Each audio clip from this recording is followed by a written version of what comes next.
Rabakling plisosini shunaqa yumshoq mebel yuvadigan shunaqa nasatkasi bor. Bemalol yumshoq mebellarni dog'larini yuvib ketkizsangiz bo'ladi. Men hozir sizlarga ishlatib ko'rsataman.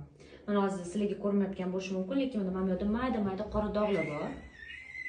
Birinchi mana bu funksiyasini bosib, o'sha dog' joyiga suv sepib olasizlar. Keyin o'chirib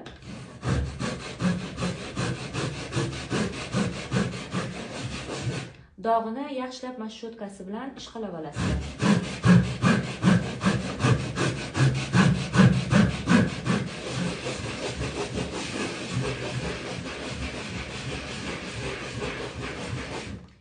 Keyin bosib, yoqib eng balandiga qo'yib olasizlar.